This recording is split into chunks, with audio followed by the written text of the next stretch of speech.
For latest updates and short audio clips, follow us on Instagram, Reading the Author.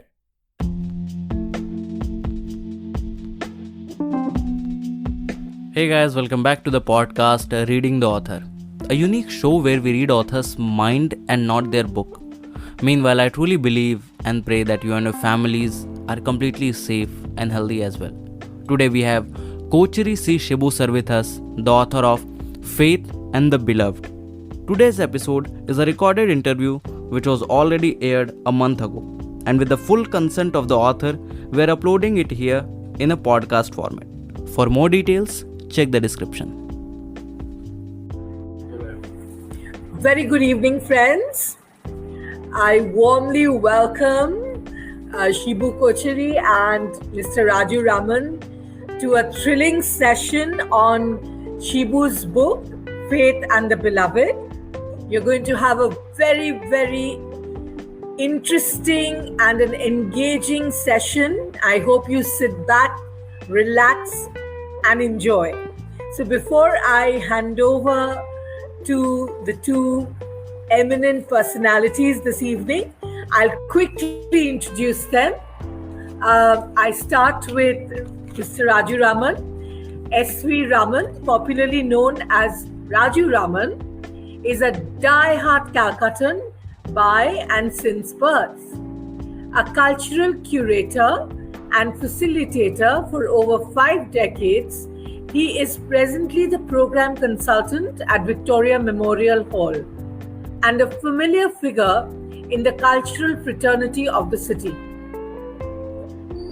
A guest faculty for communication, German film at various institutions, he is also a freelance journalist as well as anchor and moderator for various events in the city. He is associated with many social and cultural organizations in various capacities.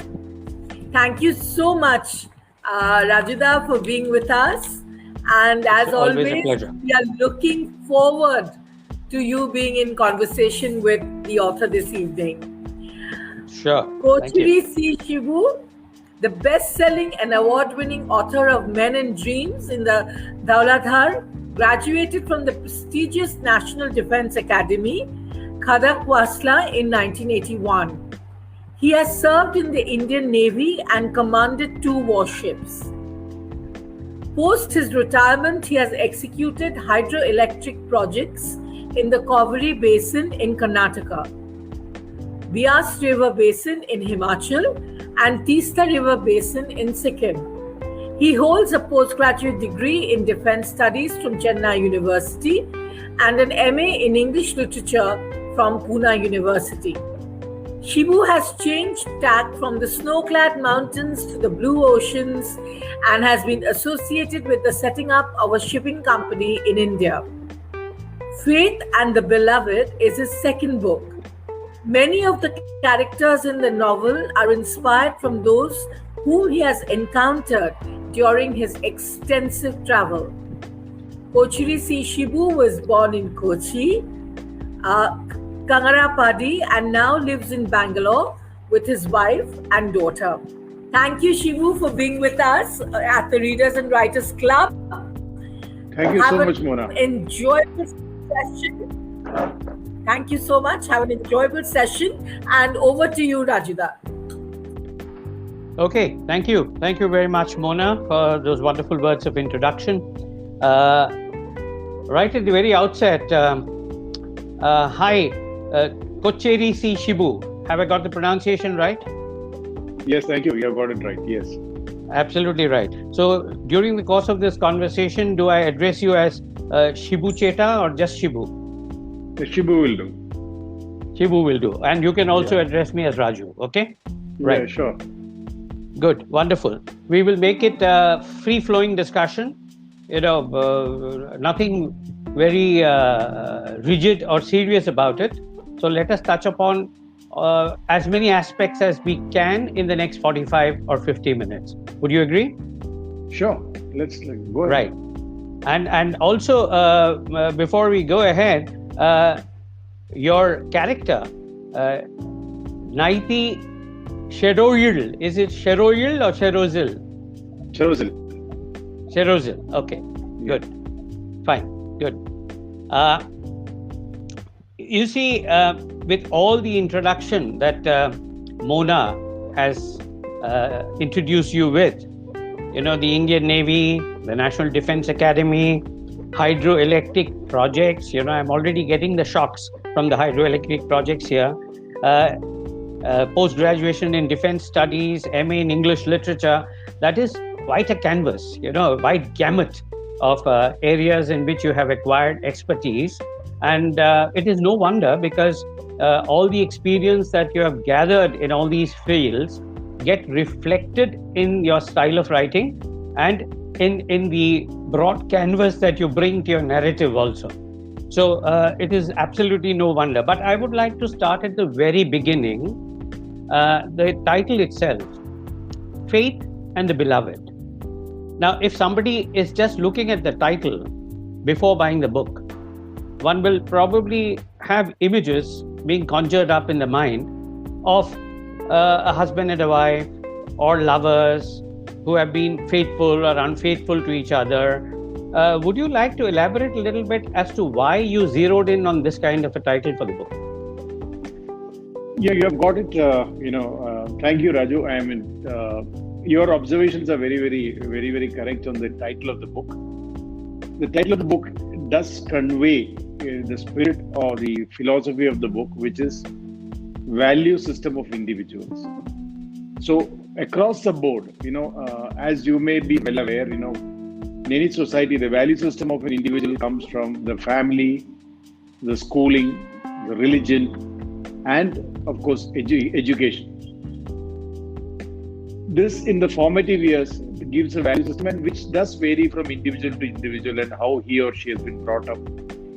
And the question is, how much do you stand by what you believe in, and how much are you going to stretch yourself for your dear ones? So, and there comes the whole system. That means it's a value system of individuals at play. Right or wrong is for the readers to decide.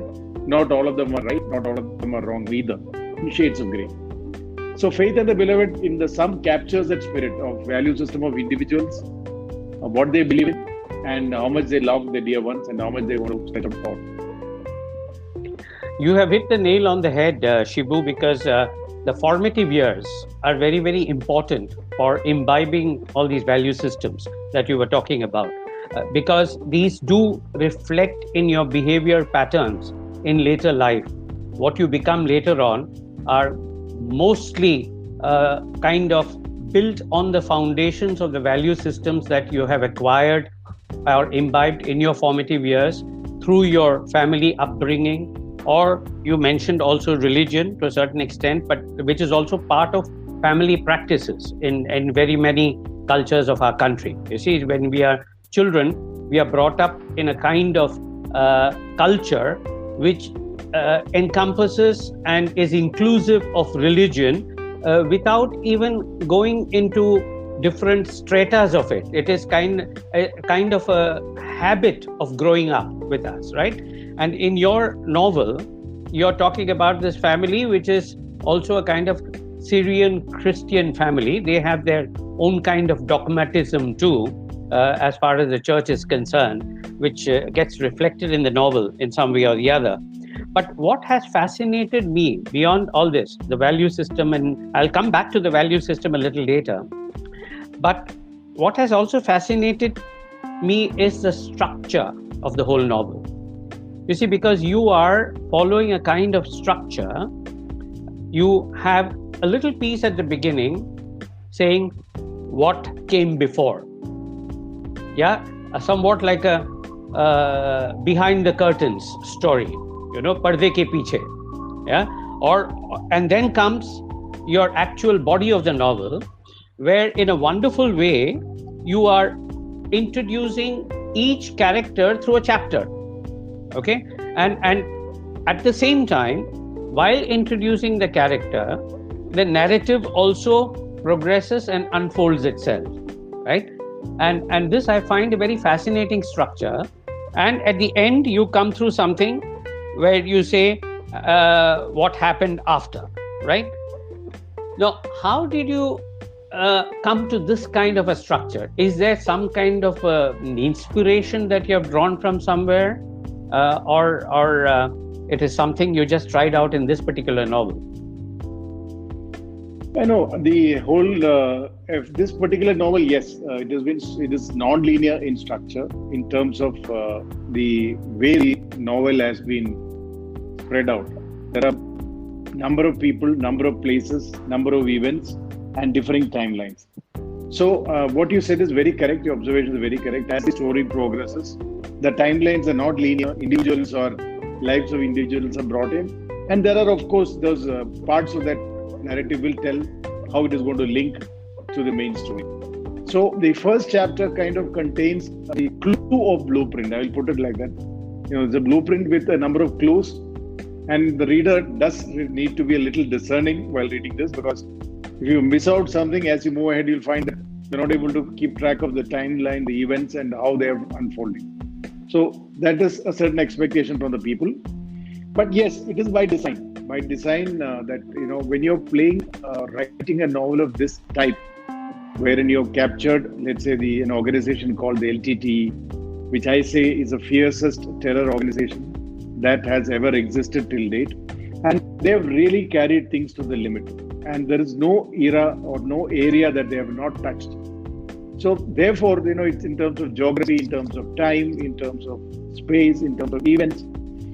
So there is a large canvas that has to be covered to cover that organization. So in many ways, it goes with the kind of plot that was selected, which requires this kind of a vast coverage and then a vast canvas. So that to that extent, it is by design. Yeah, it is by design, and it's very fascinating in that respect, because you see, you have rightly mentioned, your novel is not for a casual reader.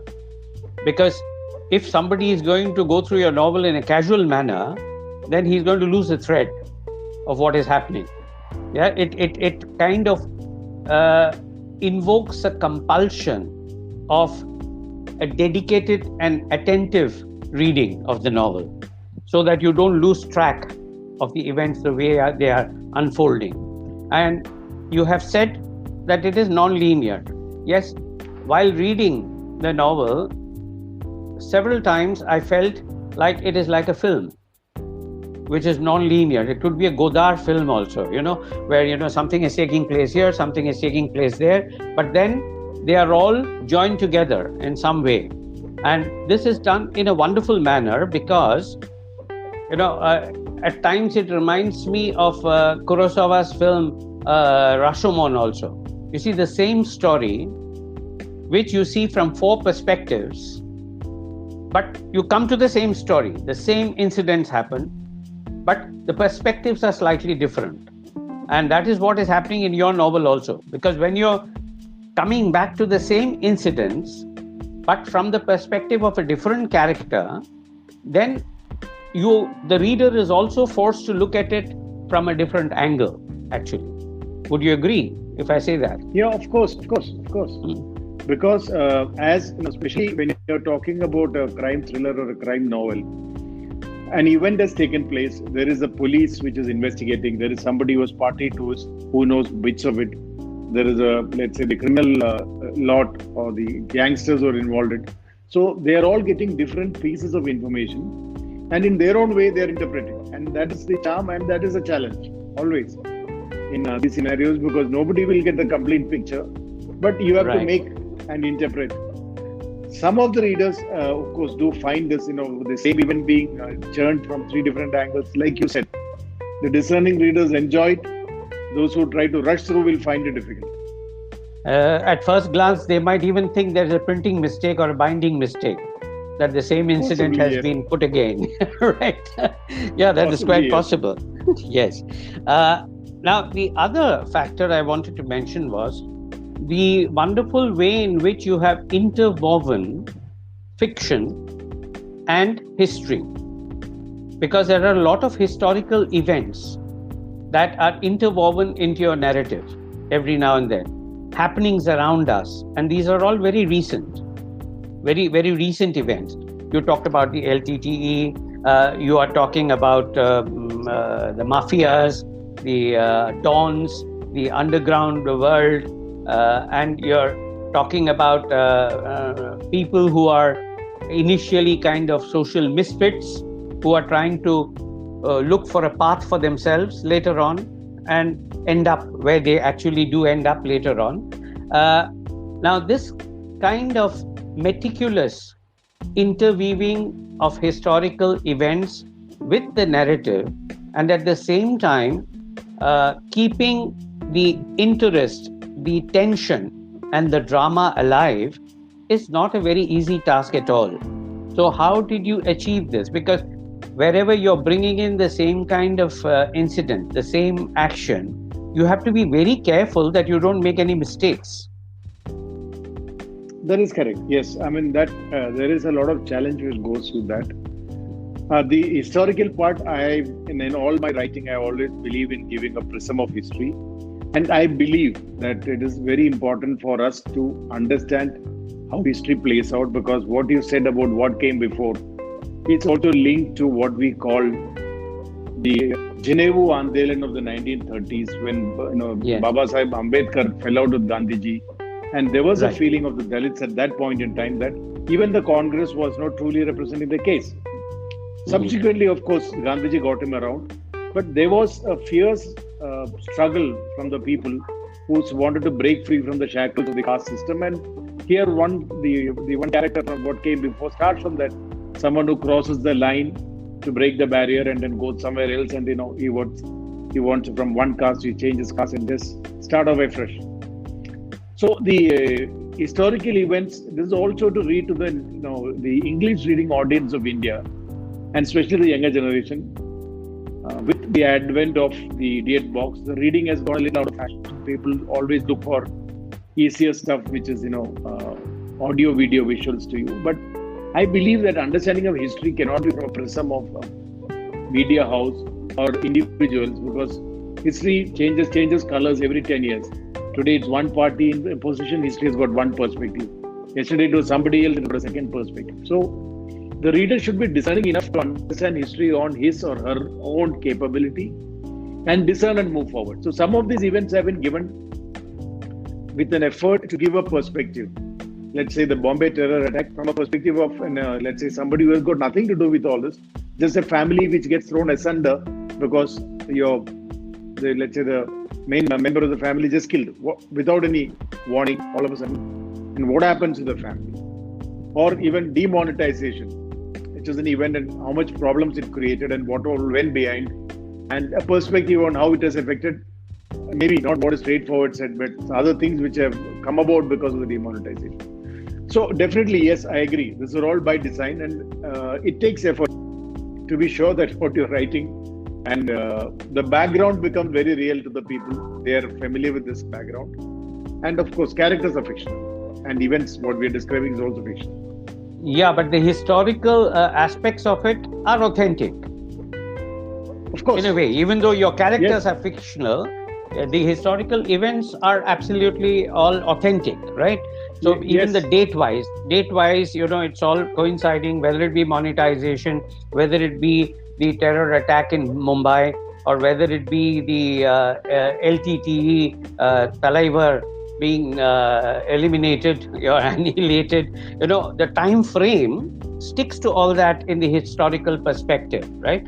So, and your characters are also growing up and aging amidst those kind of circumstances, which is what makes it even more relevant when you say that every discerning individual should perhaps be aware of historical facts or socio-economic conditions that are going around oneself. You see, because you cannot be isolated from what is going on around you. And for a creative mind to be creative, the impetus possibly comes from these kind of events that take place all around you. You see, because that makes you think, that makes you question, that makes you express finally. Yeah, don't you think so? Of course. I mean, finally, I agree with what you're saying. That means start point for any writer is to be a voracious reader. Unless you have a broad a bandwidth of reading and a mind which can cover the spectrum, your writing will not be able to cover what your mind does not cover. As there's an old saying which says, your eyes do not see what the mind does not know. So it just goes on like that. Yes. There is another interesting aspect I came across, and I would take a little bit of time on this because at the end of each chapter, you are giving something which ultimately put together may sound like the 10 Commandments or something like that, you see, from your own perspective. Yeah, not a religious 10 Commandments, but 10 Commandments for life, as it were. Like, I'll just give a few examples, how your chapters end, almost all of them, end with these kind of commandments in italics over there, where it says, life always offers you a second chance, that is called tomorrow. And then there's another one which says, keep silent, because the world of silence is a vast fullness. Allah's black diamonds are forever. Only the blessed can possess them. Though destiny 100 times waylays you, in the end it pitches a tent for you in heaven. When your trusted ones betray you, you must learn to turn betrayal into trust. Knowing the ingredients of the curry is one thing. Only you know the taste. If we accept that uncertainty, it becomes an adventure. If destiny comes to help you, love will come to meet you. A life without love isn't a life. It's your road and yours alone. Others may walk with you, but no one will walk it for you. You are what you believe in. You become that which you believe you can become. So these are all, sort of staring the reader in the face and standing out. So how much of this philosophy is a kind of philosophy that you yourself have imbibed in your value systems through your own experiences? Because if these kind of things come even in a fiction, in some kind of a narrative, it has to be somewhat autobiographical in nature. The first part. How would you react to whatever that? Whatever is written in the book is mine. So from beginning till end, it is the author in one form or the other.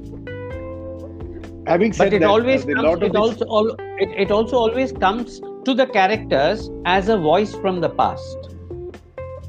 In most of the cases. Yeah. So in many ways, it is also to give. See, one of the things that I believe in is to give. Let's say in this case, a lot of the quotations are from a Persian poet called Rumi. It's a very famous poet. So most of these quotations that are seen are quoted from him. It's a very, very interesting book, to get to read, even for the readers. It's a very fabulous kind of quotes, and a number of them are from him. So the idea has been that, like you said, you caught on to the title of the book. The whole thing is again based on beliefs and value system. So almost all the characters in most of the chapters, it's a reflection of their mind and that value system or that faith of what they see and what they believe in. So it was to give a feeling and pulse of that character to the next level. That has been deliberately given. So that sometimes it's a voice from the past, sometimes it's, he heard somebody saying, in the past or in whichever way. So the idea is to give the reader a pulse of the mind of that character at that point in time. So of course, in doing so, it has done a lot of research to pick those readings, and some of the, many of them are quoted from the Persian poet called Rumi, whose quotations are really fabulous. It's kind of inspiring what he says. But the idea is to put in perspective. In this novel, as the characters go through crisis and we're facing difficult times in their life, somewhere they have to draw strength from. So that comes from, there is a reference to Mahabharata, there is a reference to Bible, there is a reference to Rumi. Then, so many things. It all boils down to, when you write this kind of a book, it is not just a thriller. It's about thinking individuals and how their minds work. Yeah, there are quite a few references to the Mahabharata also. Yeah, I came across these in the book.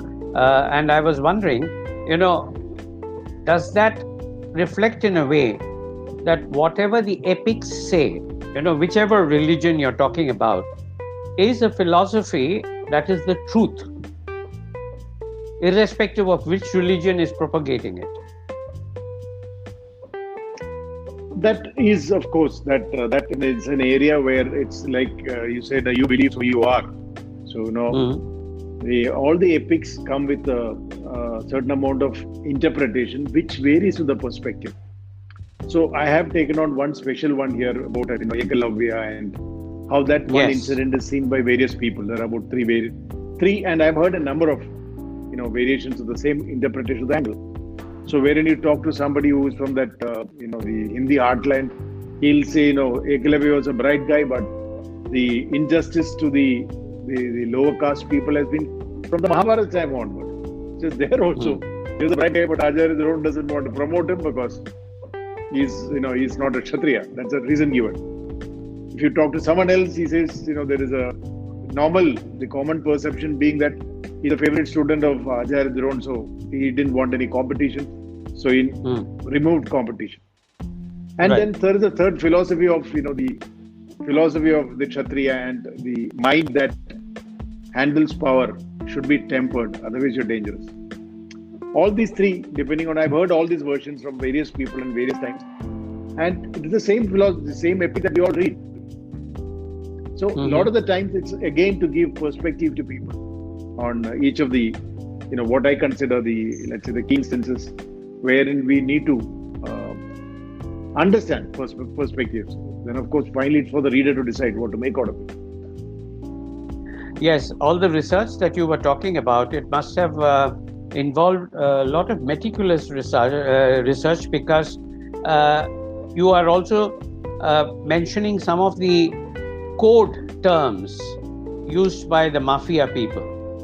So did you have to find out from them? How did you get to these kind of, or have you just created them? No, there's a research based. All the things, that's why I said to give that authenticity. So if you lived in Mumbai, if you live in Calcutta, there is one type of underworld in Calcutta. But the underworld is only in Mumbai. What you say that, the big money underworld. And so there is a set of practices which changes with time. So what happens is whatever their practices are, it gets kind of declassified and it is in the open after some time. So when you speak to people, do research, take some time, but you can get it. It's not too difficult. So that way you get your terms like tijori and all that, right? Yeah, of course. Those are all terms used by them at some point in time. It's actually used. Okay. Kokha, tijori, and those kind of stuff. Kokha, tijori, and of course for normal guns, I think they refer to them as ghodas also. Yeah, that changes from time to time. Smaller. Change time, yeah. Now the international canvas that you have portrayed in your narrative here, did the international canvas come because you wanted to bring in the nexus between terrorists, mafia, and so on? And these places which you have mentioned geographically, are these actually locations which are facilitating these kind of activities? Which were. So like, for example, the diamonds, there was a time when, the Zimbabwe was blacklisted by the world and they could not sell diamonds in the market. So it is also a fact that they used to sell diamonds to black dealers and in terror organizations, anybody who will give them money. And it used to be taken out through countries where, they were facilitating this. So it is true. It is a historically, it's kind of historical fact that Banjul, the capital of a small country in the west of Africa called Gambia. So it was a kind of place through which people used to route. So that Gambia and Senegal, so that 2-3 of those nations together, and it was an actual practice where LTT had used this nexus with them and taken out diamonds and for raising the funds. So to that extent, it was, I'm not saying are, I'm telling in the past they were. So it will be unfair for me to say that they're doing that now, because the large diamonds which are mined are accounted for now. So there is a better accounting system than what existed at that point in time that we talked, where it was easy to carry a large diamond worth millions of dollars as against carrying cash or any other form of transaction. So the LTT's activities actually spread. They had a large network in Canada. They were very active in UK. They had support from Southeast Asian countries. There was support from, so depending on where the support came from. So they had that, let's say, the Reunion Island has got a large Tamil population. So from where they draw support and how they move this inside, this was taken out deliberately to bring out that aspect, so that our people also should be aware as to, LTT may have been an organization which existed in India, but it had its reach all over the world. It was a world-class operator. Yeah, but then also it was a very kind of regimented organization, right? Because everything that came from the top as orders had to be carried out, otherwise you got eliminated. Is that right? That is, of course, that is one way of putting it. The other way will be to say that, if you see, this is one area where, the LTT's success lies in the fact that they were able to motivate their people to say and convince them that Veera Maranam, or dying for a cause, is far more greater than living in agony or living in subjugation. Nobody has been able to convince thousands of people to either wear the cyanide pill or go and blow themselves up, because they believe that that is a better way of doing things. And they created a network wherein these people were honored, they were celebrated. So people wanted to have, including our previous Prime Minister was knocked out by one of these people, one of our ex-Prime Ministers. So the kind of motivation and the kind of whatever we call, let's say, if you will say, of maybe brainwashing, if that is the wrong word, but motivation, I will say. The motivating people, nobody has been before them or after them go to that level. So you would call it motivating and not brainwashing? Brainwashing it takes in a very negative sense. In this particular case, that I would say that they were able to motivate them, but of course there was exploitation in that. Brainwashing is where there is no substance in what you're saying. They had a genuine grouse when they started, so they could convince people. Because I've been to that. Yeah, you have been to there? No, I've been to Colombo before this chaos started in '82. I've been there after all this chaos took place. It's unfortunate how the things panned out. And then so many lives, so much of struggle, and so much of loss to the nation, which possibly one always looks in, it was handled poorly by Sri Lanka, handled poorly by us. And then, of course, what people thought, that the LTT coming up with a leader, then leader became a monster. What you're telling, that later on aspects that people realize that there is no end in sight, it is a way of life. Terrorism as a way of life. You cannot live like that. So that once that came in, of course, it had to end. But even for that, in the initial years. So when you call it motivation, would you differentiate it from the kind of discussions or discourses that we have about madrasas? See, indoctrination and religious brainwashing is one thing, and motivation is the thing. Now here, this is not with respect to religion. Here the motivation is, you are in this world over, any population which is feels that is they're subjugated or under occupation, have always tried, have always fought. Some of them have won, many of them have lost. But any people who feel that they're being subjugated or they're under occupation, that has been a normal recourse that people have taking to arms all over the world, so many places. So minus the religion, when you motivate people, then it is not because it is for all the people there. It is not for only one sector of people. So they were motivating all the people to say that if you want a statehood for yourself, you should fight so that your own state, you should not be subjugated by somebody else. And the dying is, more honorable than living under a compromised condition. Now, this is not an easy idea to sell. Here, you're not selling religion. It's an agenda which you're selling to convince people that it's your right, that you must have an Elam, your own statehood, nationhood. So it is different from, let's say, the crusades which went on, where that 200 years they send a whole lot of people, kill them in the name of religion, or what is after that Russian occupation of Afghanistan, what was started by the Americans, jihad as a way of fighting. Those are all, you bring in religion, then takes a different color. Here there is no religion involved. It is about, it's a cause for a statehood that was propounded. Of course, once it reached a certain point beyond which even their own people could see that, their leader was, had become a monster and he was not solving anything. And he was not keen to solve either. Otherwise, that settlement in 2004-5 should have gone through. That is the time to call it off, and they should have settled peacefully than going down the way he did, finally killing himself and killing so many others with it.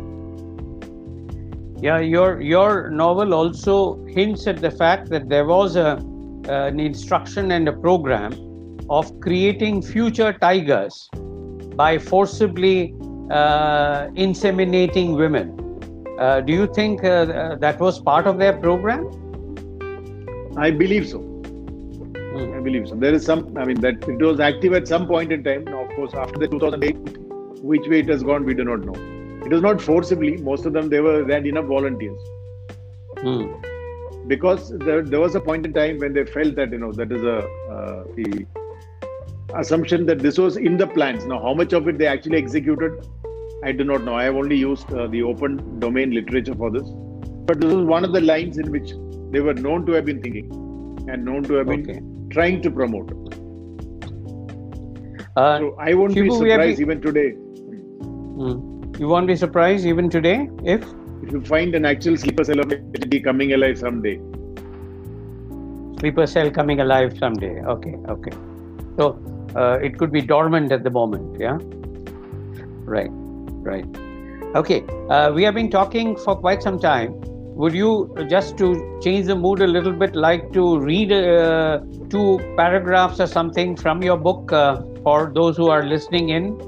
Something that is your favorite portion of the novel? I do not have any particular favorite portion of the novel, but I will read any one page which comes first. Okay.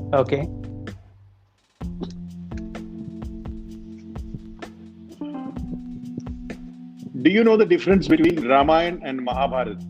I don't. Which page is that? If you could just give me an indication. 37. 37. Okay, fine. Yeah. Go ahead. Prem did not respond.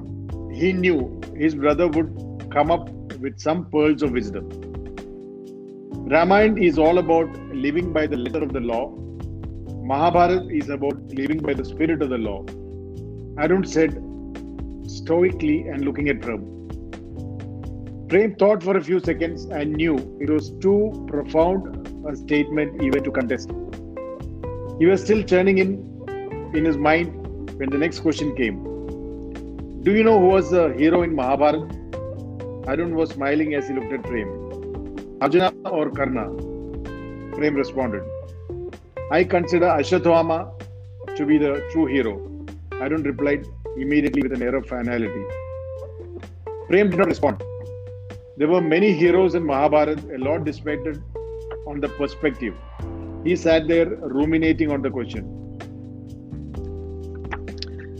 Right.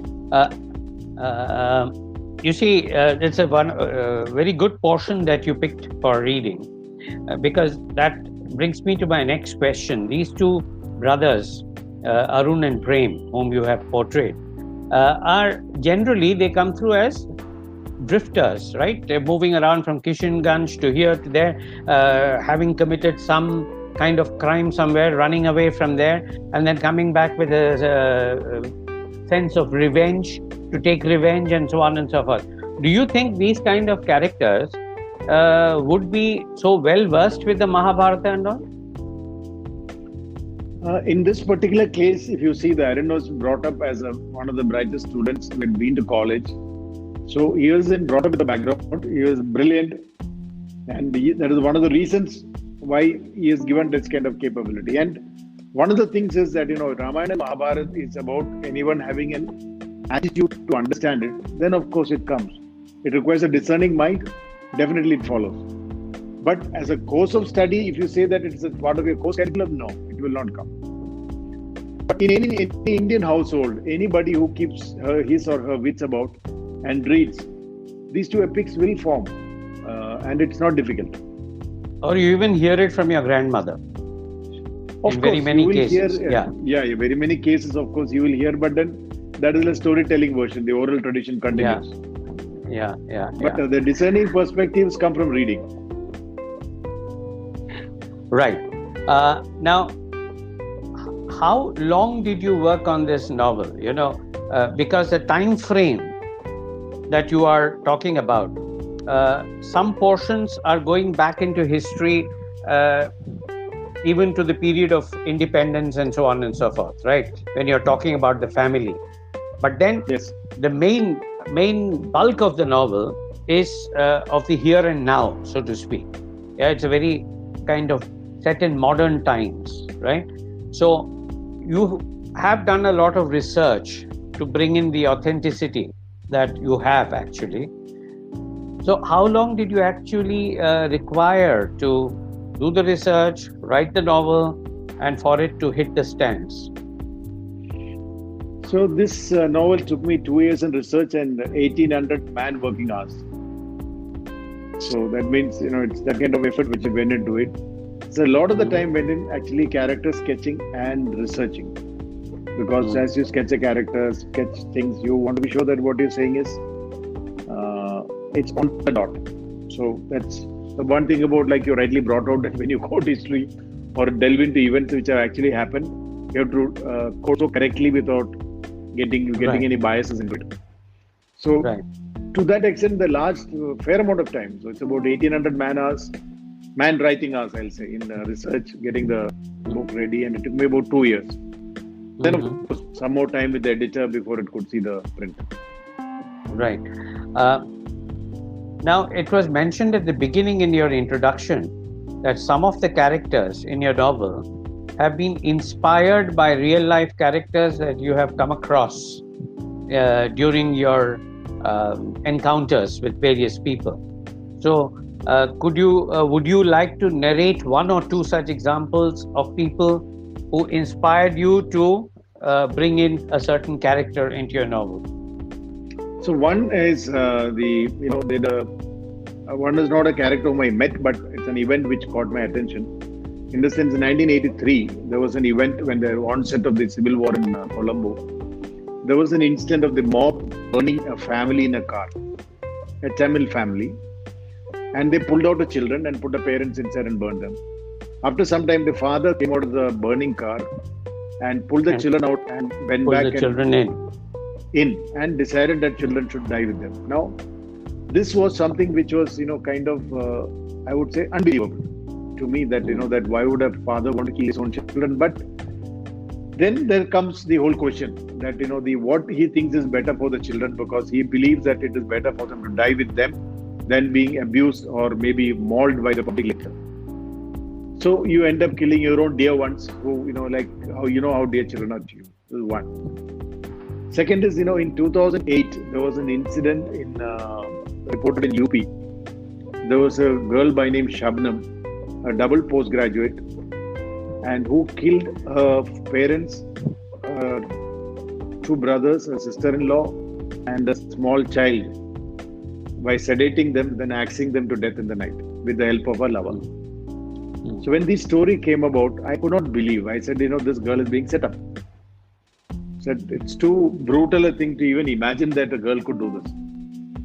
But subsequently, as things came about and as more and more of it got reported, then it was clear that for whatever reasons, the family had not permitted her to marry somebody, a school dropout, whom she wanted to marry, and she was already pregnant. So he had called him in, and for whatever reason, they decided to kill the family, and she thought he could get away with it. Now she has been found guilty by all the courts. She's to be hung. She'll be the first woman prisoner to be hung to death in the independent history of India. If she does, they will still go on appeal, etc. So when this event also happened, I could not believe that, we normally associate this kind of such brutal things to men.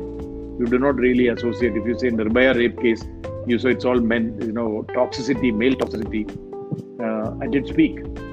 when you say that, the toxic men don't like toxic men, women also do not like, but they do exist.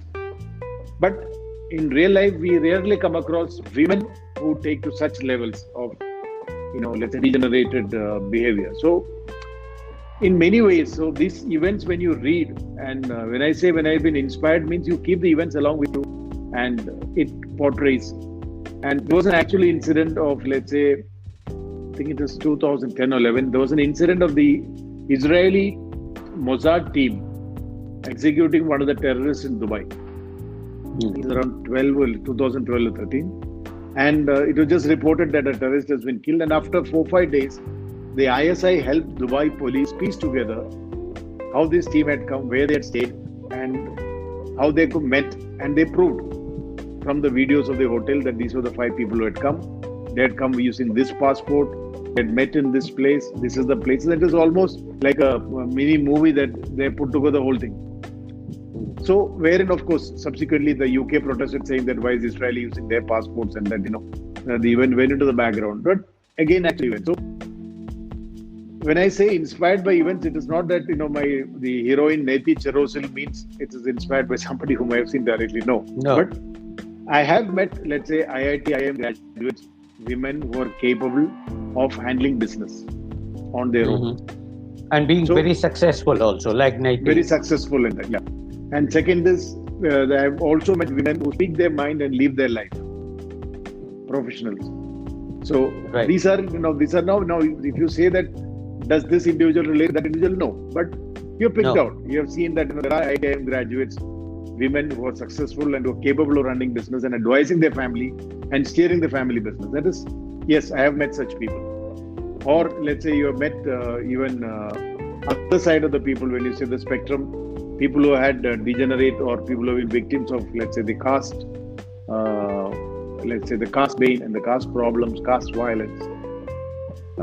Not directly, there is no character who is a direct lift-off from somebody whom I met. But yes, the problems that people have faced, some of them whom I met, let's say even I've been to this place, Gambia, I traveled, and when I met many of the things that I've talked about, some of that not directly related to the story about oppression of the slaves and why the Americans should pay the blacks for the 200 years of subjugation which they have done. So there are people who are talking about it, where they say that, that America has got a system that, if a company does something wrong, he has to pay a fine. There are many companies who have paid billions of dollars fine. So here, as a society, for 200 years, so many of them were working free with no salaries, no wages. And that's how they built the nation. He says, today you say that they're 15% of the population, but they don't share the wealth. They said they should be compensated. There should be mechanisms. So these are somebody who was working, the UN had talked on this, might come across. So some of these events are with people whom you meet and who talk and give you a perspective on how they look at things which are a little different from normally what you see. And otherwise, yes, these are all built from, there is a lot of talk about advertisements, there's a lot of talk about IIT Live, IIM Live, there's a lot of talk about, let's say, pornography, how the video shooting is done. So it has covered a vast spectrum. So, it's a lot of things are, you even talk about pornography as a way of making money or generating money for terrorist activities. Yes, of course. Yeah. It's true. See, the raising funds with terror organizations, they have no bars. Wherever they can make money, they will make money. Whatever way, drugs. So normally you talk about ISI, the first source of money is drugs and women, always. So that ISI is an open secret that they have the latitude where they can carry it off. Yeah. So wherever all terror organizations where they have raised money, they will do things which need to be done, whatever it is. Of course, your inspiration of real life characters have not got translated one-to-one in your novel, but that particular inspiration about the burning car and the father pulling the children into the car has been reflected in your novel also. You see, that is, but of course, there is no child alive after that. In this case, I've kept a guy. In this case, the son is left, who is adopted to Canada and things like that. We don't want to give away the story to the listeners over here. But you mentioned the term sedated a little while ago. that brings me to another question. We are nearing the end of our discussion, but Sure. you see, there is a liberal, I would say, a liberal dose of sex in your novel also, and a certain amount of perversion. You see, men going and sedating women and violating them. Now, why have you brought in this angle of perversion? Is there any particular purpose, or even, if it is pulling your hair out of the head, I can realize it may be a wig and you can pull it off, right? But pulling hair from other parts of the body may not be so easy. So actually, there is a certain aspect to this. It's basically to bring about, to say that, let's say, this is again actually where there have been people who have known to do this, where you use whichever way to let's say sedate women and rape them. So that is a practice which has been done by the similar people, that means the caste war converts or the caste subjugated people, in their way of getting revenge. So one part of it is based on some truth. The second part of it is that, see, what does a woman do if she is, let's say, has to go through that event? So here, if you see what you're saying here is, okay, somebody is hitting below the belt, I will play by my rules. And my rules are that I'll kill him. So now, if you see it in its entirety, otherwise, let's say, I will go one step further from what you said, is the novel justifying toxic behavior of men. I mean, it's as good as that. Are you glorifying toxic behavior of men? No. Yes. That's my question. Correct. The answer is no. But the answer is, it's also to tell that, there are many of the readers who have told that, people say that, you do not like reading about rape as a subject. I said yes. Because, and unfortunately in our society, it has become for the drawing room readers, to the WhatsApp warriors and people who do not step out into society. But otherwise, it's a reality. It is a problem which people face on a day-to-day basis. And there are these kind of elements. For somebody who has been persecuted for some other reason, he takes it out on a woman who has nothing to do with this. So the whole purpose there was to show the mentality of, let's say, how a caste equation, or a girl who has, let's say, spurned a guy because he's from the lower caste, how it changes him and what he ends up doing later. So that is a perspective brought out, and the solution given is that, okay, so this is given. So if you go below the belt, then encounter killing. So if you ask that, is encounter killing right? I will reserve my opinion. The normal answer is no, but there are times when feel that is lesser. There are times when you feel that is lesser of the evils. There are times, but of course, it is not a license to kill. Of course, it is a dangerous area. But there are times when you feel that that is maybe lesser of the options. So, because you remember recently, in a couple of years back, there was an instance in Hyderabad where some truck drivers and etc. had hijacked a lady and raped her and then burned her. So I mean, but this is a common practice in certain states of India, of raping young girls and burning them. So that is correct. So that may be the fact. That's what I said. No, the whole issue there is, if you come back, it will again come to the caste bane. It's always the Dalits who are subjugated at all places, all times. Because anyone else, there is always retaliation. Right. But this whole idea was to highlight that. So if you look at it from from the limited perspective, because this question has come to me from some of the readers also. Are you glorifying rape? Are you glorifying toxic behavior of men? Are you justifying such kind of, let's say, the degenerate behavior of men? I said no. Answer is no. Okay, of course, you bring out the other aspect also. Haven't there been questions regarding that? You are talking about female sexuality also, about your character Naiti, who even after 40 has libido and loves her sex life, and is one of the reasons why she marries Tony. That is, see, the here question is, we are talking about there is a male Mata Hari who is not known to her. It comes out only later. So now, let's say, for example, if Priyanka Chopra marries somebody who is, I don't know how many years, 15 years younger, does she not marry? She has. Or Amrita Singh, when he married Saif Ali Khan, Amrita Singh must have been about 12 years elder to him. So, do successful women marry young men? Yes, they do. So, so therefore, is it only that men are allowed when they are, like you said, Harish Salve at the age of 64 has gone to UK and married somebody, divorced and married somebody at the age of 64. When the women do it at 39, is it a crime? There's nothing wrong.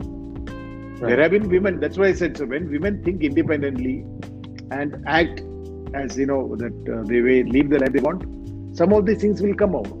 So there are examples like, the recent ones I've just highlighted, but there will be many more like that.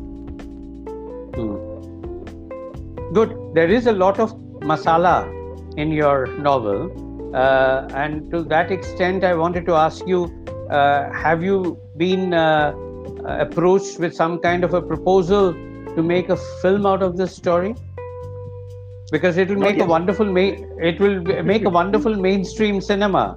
The kind of films that you see, I can visualize Mohanlal going and bashing up all these people or indulging in activities, though he doesn't let any other youngsters act in Malayalam films nowadays.